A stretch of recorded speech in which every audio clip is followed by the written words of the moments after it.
When it comes to destructive habits and dispositions, I would argue people pleasing is at the top of the list. It directly interferes with having a happy, fulfilling life.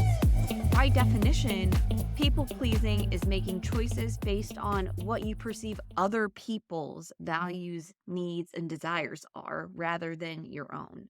But more than that, people pleasing undermines your ability to have real relationships with people because it predicates that relationship on the false pretense that you are someone else, essentially. And even worse or more insidious is that a lot of people who are actually people pleasing don't even know it. Because people pleasing often looks like, quote unquote, just being nice, or it might even look and feel like empathy. But what it actually is a negation of yourself, your needs, your values, your desires. When we sacrifice ourselves for external approval, we will end up resentful, angry, frustrated, and unclear in every regard in our lives.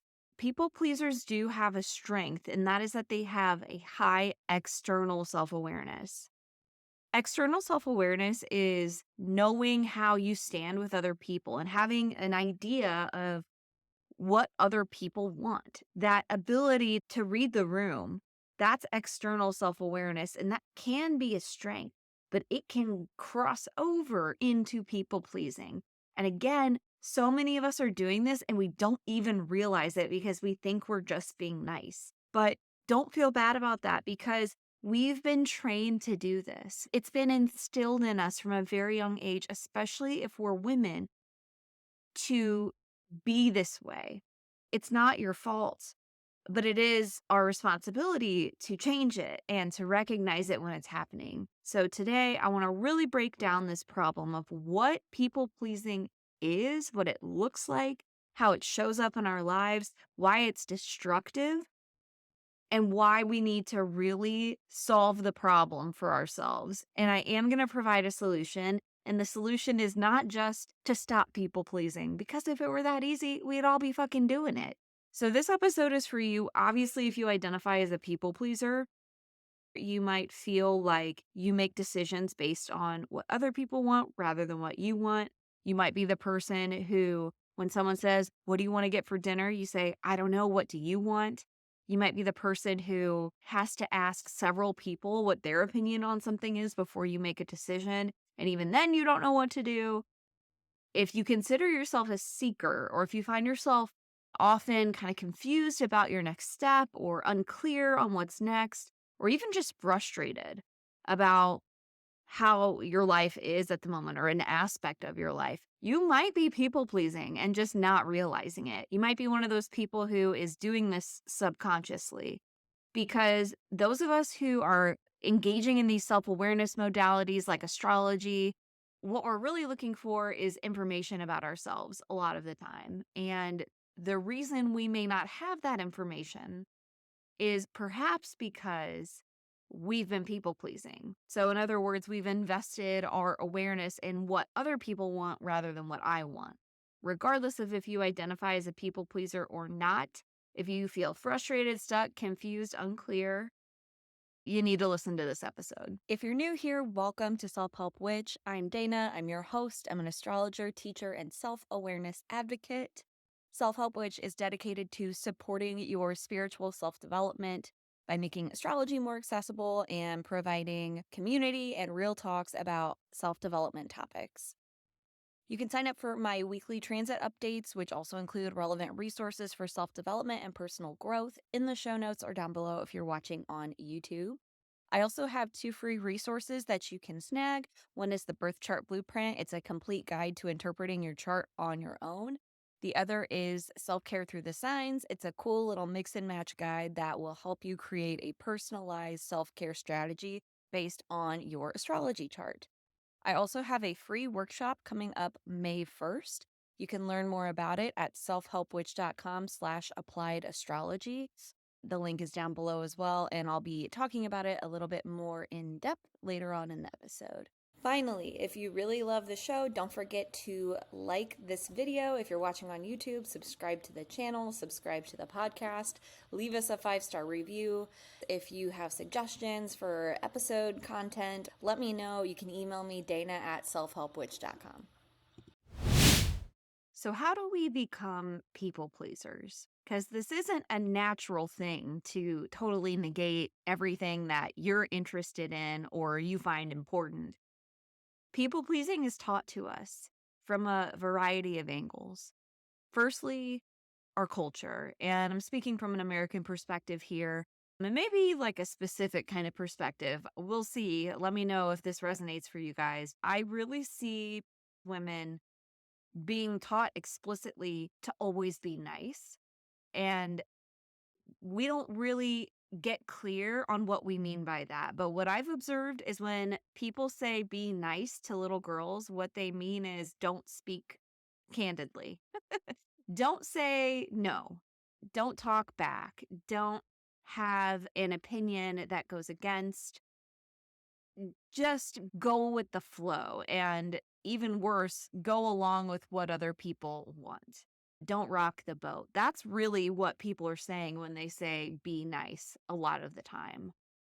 And, I've done a lot of reflection on people pleasing myself, just knowing that that is the thing I struggle with. And I thought, when in my life was that kind of thinking reinforced? Like, not to honor my needs, wants, and desires, but to focus on what other people want. I was going to a dance. It was fifth grade, and it was like one of the first dances, I'd ever attended. And my dad said, "Hey, if a boy asks you to dance with him, just say yes." Because it probably took him a lot of courage to work up the nerve to even ask you. You don't want to hurt his feelings. And I remember when he told me that, my feeling was, oh, I'm glad he said that. I don't want to hurt anyone's feelings. So clearly predisposed to this kind of behavior. But of course, now I look back and I'm like, damn, that's fucked up. And my dad didn't know any better. Like, I don't think he was trying to corrupt my mind or anything. He was just speaking from his experience, right? I wonder if he was ever rejected when he asked a woman to dance. But anyway, I think about that now and I'm like, yeah, I wonder how many other little girls were told something like that. And it infiltrated into all of their interactions with other people. Because at the bottom of that, it's think about other people and let their needs be more important than yours. Let that little boy's fear be more important than what you actually want, right? So it's our culture that teaches us to be nice, which ends up being just focus more on other people and don't focus at all on yourself.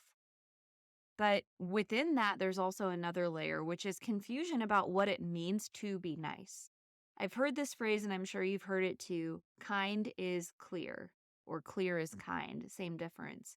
And what that means is when you're clear, when you're straightforward and candid, that is a kind thing to do instead of beating around the bush or not being straightforward about what it is you're really trying to say. That is unkind because it makes other people confused and it gives them the wrong idea about who you really are or what you're really thinking. That is the definition I wish we taught people, or I wish was more in line with what society sees as quote unquote being nice. But oftentimes, when people say be nice, what they really mean is, again, do what other people want and don't rock the boat. And we're rewarded for that, right? Or I should say, actually, we are punished when we don't. It might be quite literal too. If you're a child and you are like, I don't want to do that, you might actually get punished because your parents want you to do this thing. But in our adult lives, it could be the case too. We might be at work and we might not agree with the direction a project is going in. And instead of people saying, oh, like, let me learn more about your perspective, it's, God, why can't you just agree with us? You're being so difficult. when it's better for us to be honest about it. So we need a recalibration on what we think being nice actually is. It's being honest and being true to what we think and believe rather than perpetuating a lie by quote unquote going with the flow. We're also taught to value outside approval. And this is true in layers in our society. So, as a high school teacher, one thing I think about right away is grades. Now, that's a whole that's a whole other thing I don't want to really like get too deep into here. However, you know the person or you might have been the person who studied their ass off and worked really hard in school to get a grade rather than to learn something. Maybe you were both, but I think it's clear that grades are an external form of approval. And really, if you stop and think about it, grades are super arbitrary. Like, they really don't mean anything. What I consider an A might be totally different than the teacher at the school 2 towns away from me considers an A, right? Yet we all strive for the A because we want the A. Like, the A doesn't really mean anything. It's just someone else that's saying, good job. And for a lot of us, I'll speak for myself. For me, like, if I didn't get that A, I didn't feel like it was good. I needed someone else to tell me it was good in order for me to think it was good.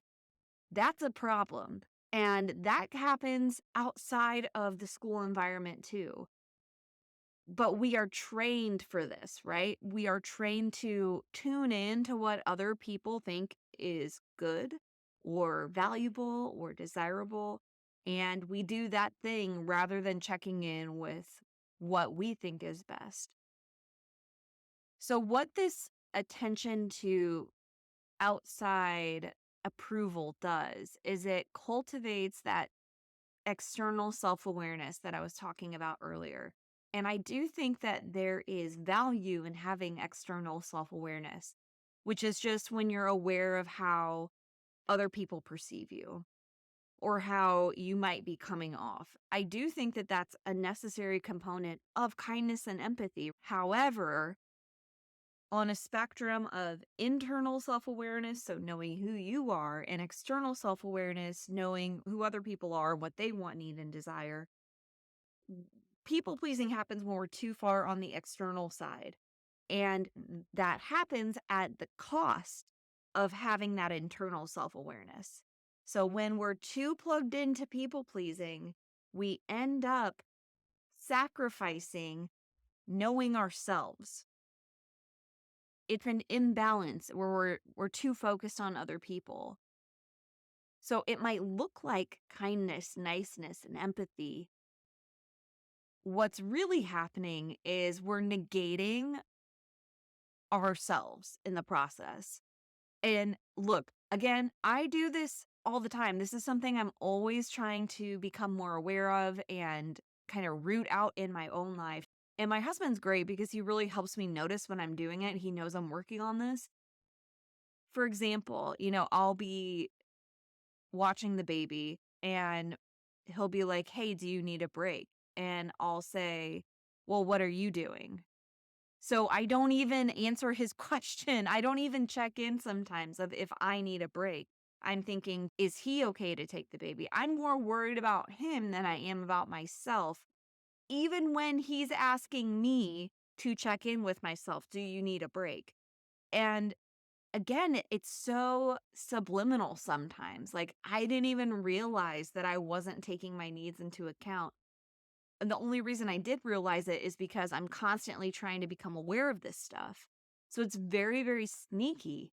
This hyper cultivated external self awareness, being focused on everybody else, it can lead to social anxiety or just anxiety in general because it puts you in a place of constantly wondering what other people are thinking or what will happen. So it puts you inherently in this future thinking kind of place that is prone to feeling anxious. And people pleasing leads to resentment in relationships because you are not getting your needs met. And what's fucked up about it is you will blame that other person. You'll say, wow, they're so selfish. They never help me with the baby, just for example. When in actuality, you never asked for help. You never said what you needed. So now you're pissed off that they didn't help you when you insisted you didn't need help. And you don't even realize it because you're not thinking about it like that. You're wanting the other person to read your mind, and they can't do that. So it definitely breeds resentment, and worse in relationships, as I mentioned earlier, it creates this false relationship built on lies. It can go that far. If you always default to what the other person's needs, desires, and values are, you're going to find the you part of the relationship completely missing. There's no other way that could work out, right? That's the only conclusion that can come to. And when you have a relationship that is just about one person's values, needs, and desires, there's no relationship. It's just that person. You are completely gone from it. So what relationship do you have? You're going to feel unfulfilled.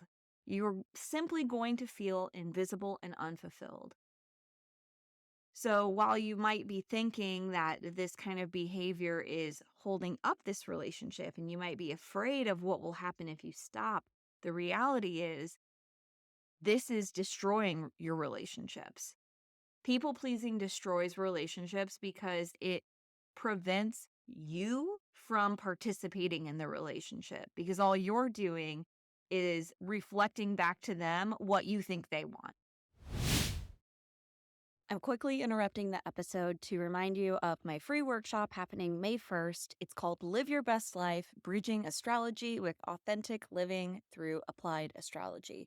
Applied astrology is simply taking your astrology knowledge from conceptual, abstract information into a practical tool that you use to help you build and live a more rewarding, fulfilling life.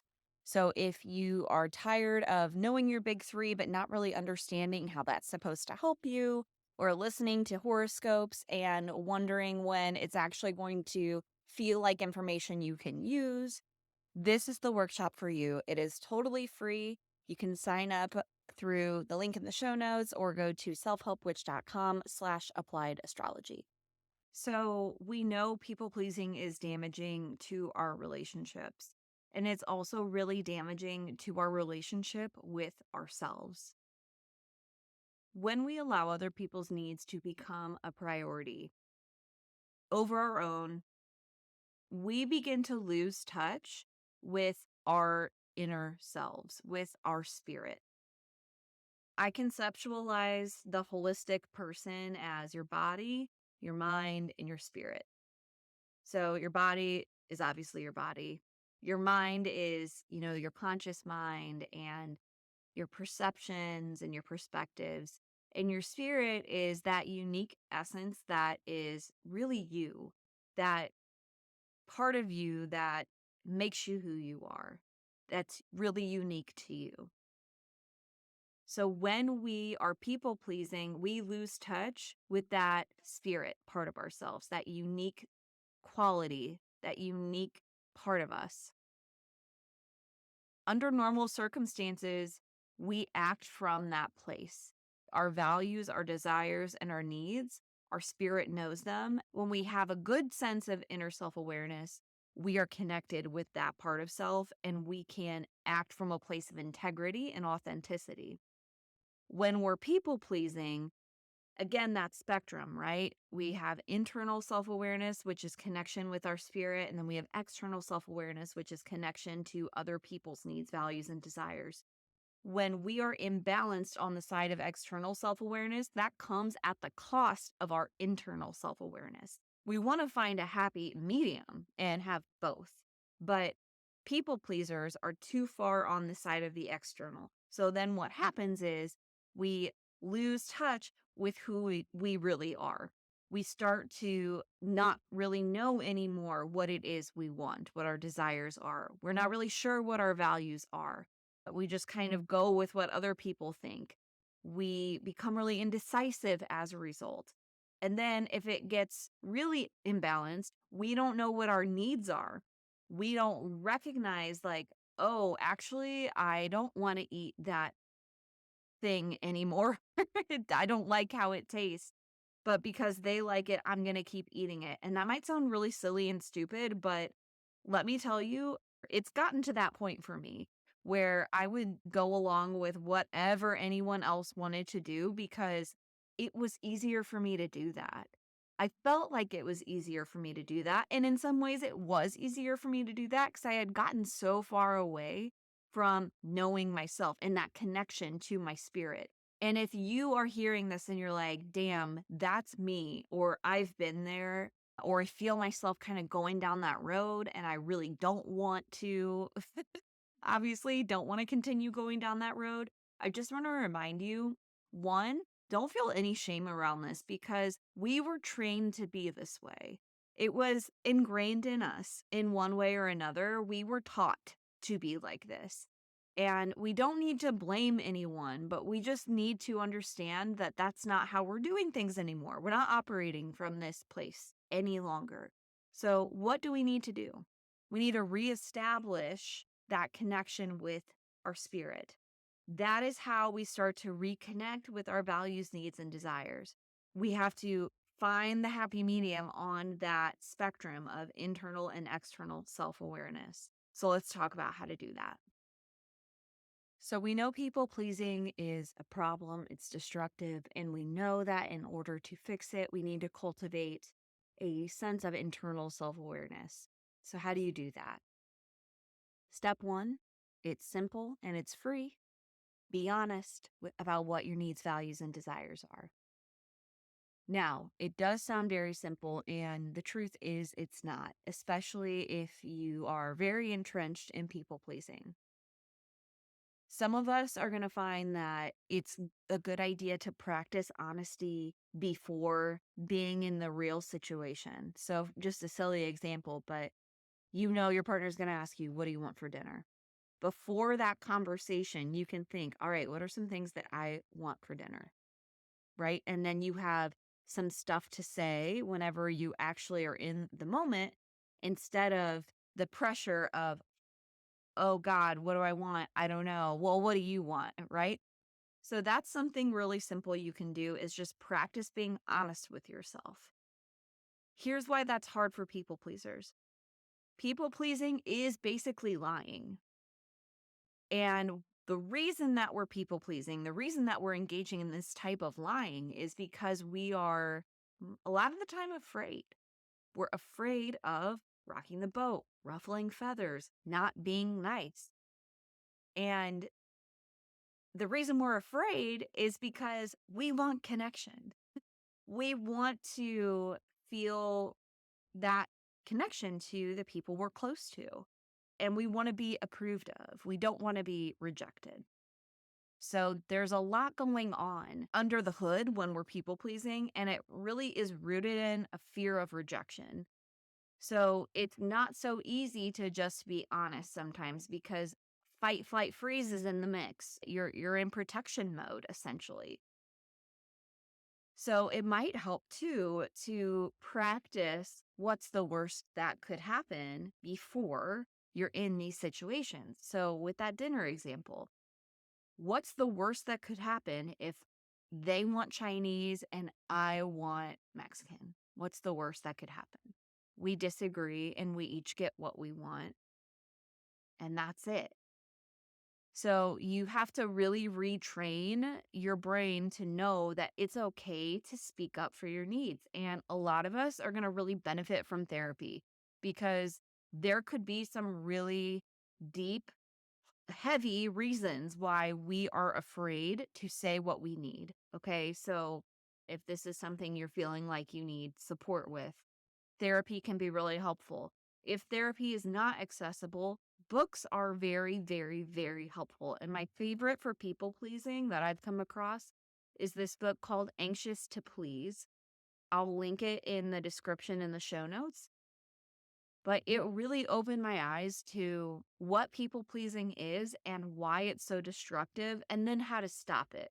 But here's the problem with therapy sometimes When you're a people pleaser and you're engaging in a conversation, there is always the risk that you are going to say something based on what you think other people want to hear.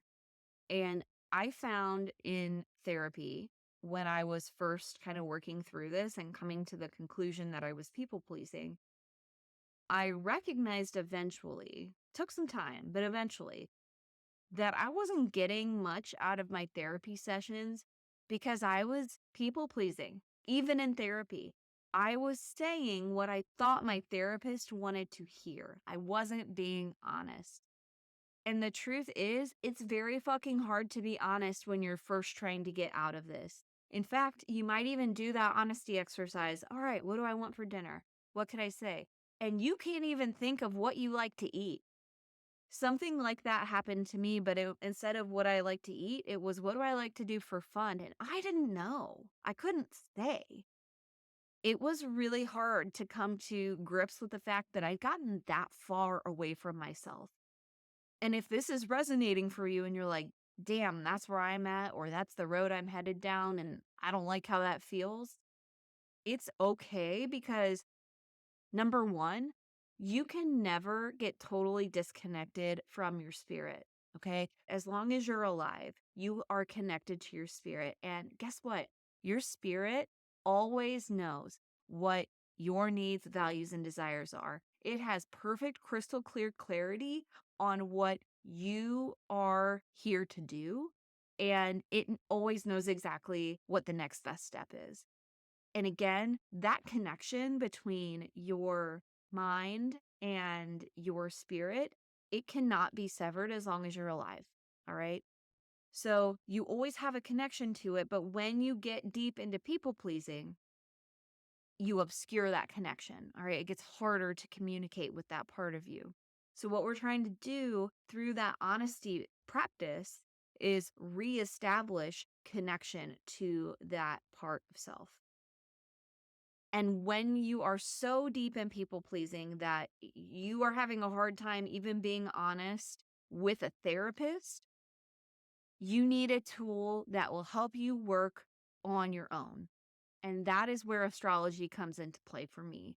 Astrology is the best tool I've found that helps a person reconnect to their spirit without the aid of someone else.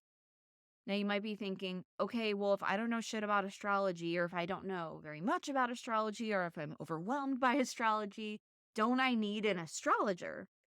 Maybe you need someone to teach you, or you need a reading, but ultimately, you are the one that's making the connections. An astrologer is not going to tell you who you are. An astrologer is going to translate the symbols of the chart of the moment in your birth chart in such a way that it clicks for you what your truth is. You should be the one articulating the truth of the symbols. Someone asked me recently how I approach birth chart readings, how I interpret the symbols when there's so much to look at. And I said, honestly, my readings are more of a conversation because my very first reading, it was not like that at all. It was a major info dump. It was 60 minutes of the astrologer just explaining my chart to me. And at the time, I thought that was great. I was like, cool. I'm so curious about this. I just want to know everything there is to know. But now looking back, I'm like, what I really wanted was a way in to reestablish that connection with my spirit. I needed to be asked the right questions. I needed someone to give me the foundation of here's what Venus and Pisces can mean. Does this resonate for you? And to ask really specific guiding questions that would turn on that light bulb for me and say, yes, that is true for me. That is real for me. And guess what? Those insights, when you say, yes, this resonates, that is you connecting with your spirit. All right. That's your spirit lighting up and saying, yes, this is us. This is it. This is really what's true for me. So, yes, you can go to therapy. Yes, you can buy the books. And yes, it really just boils down to being honest with yourself. And I would really highly suggest using astrology as a tool for reconnecting to yourself. It is the most powerful self awareness and personal growth tool that I've used in my life. If you are curious about how to use astrology, so not just like what stuff means, but how to actually use it, I'm teaching a free live workshop called Live Your Best Life Bridging Astrology and Authentic Living with Applied Astrology. I'm going to teach you exactly how I use astrology as a self development and personal growth practice so that if you want to cultivate a deeper sense of self awareness so that you can stop people pleasing, you will have 3 approaches rooted in astrology that you can use right away to help you do just that. You can sign up in the show notes or the description of this episode. So I hope that this helped light your fire to reconnect with your spirit and cultivate that internal sense of self awareness. I hope that it reminded you how vitally important it is. You don't want to get to the end of your life and realize you lived someone else's dream, right? So take the time, commit to yourself. And honestly, when you do everyone else a favor because you show up as who you genuinely are in all of your honesty. And that allows you to have deeper, more fulfilling relationships with other people. So you're not just doing it for you, you're doing it for everyone you love and care about as well. This is near and dear to my heart, and I'm sending my love to you if you are in the thick of navigating this. If you have any questions, please ask them. I'm here for you. In the meantime, I love you. Keep going. See you at the workshop on May 1st. Bye, guys.